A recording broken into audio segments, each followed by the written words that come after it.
welcome to day 15 of the Viewfinder song explanations, and a song called The Chosen One. Now, interesting tune. I wrote this probably 2000 and I reckon about 5 or 6, something of that nature. It was around the time I was being managed by a guy called Bruce McKenzie from Townsend Music, and Bruce was helping me an awful lot.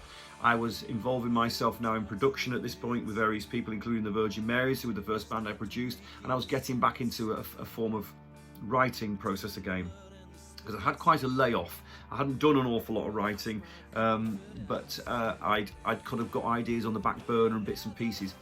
And The Chosen One, I think, again, is part of the search, part of the process that I was going through at the time to try and rediscover myself, but without treading the same paths that I'd always trodden. And I was obsessed with this idea that I shouldn't just be using the same old tropes, the same old concepts. I wanted to try and find a different way.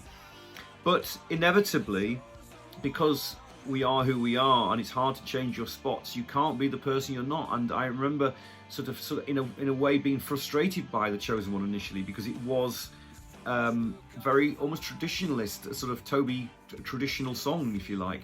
But I persevered with it, and eventually, once I'd kind of written the lyric, which I again, a lot of the reason why I'm including this song on this record is because it depicts, I think, one of the best lyrics I've written, certainly one of the most incisive and one of the most honest, because again, it's talking about me. It's talking about my kind of acceptance of the fact that maybe I'm never going to be that hugely successful, massively overachieving character that I believed a long time I was going to be, in my sort of naivety and my arrogance of youth.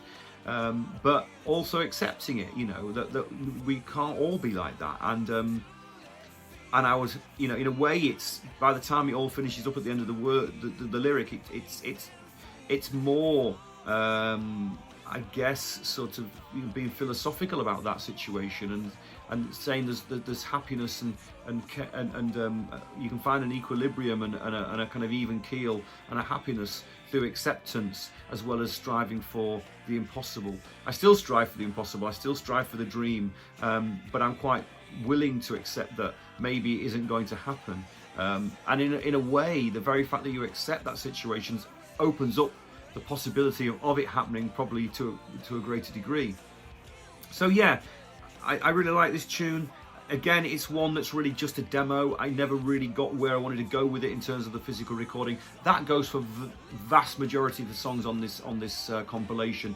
They are demos, they are unfinished masters, they are ideas, But again, this is one that I think I would like to redevelop at some point and make a better job of. Although I do think that the demo has a certain something.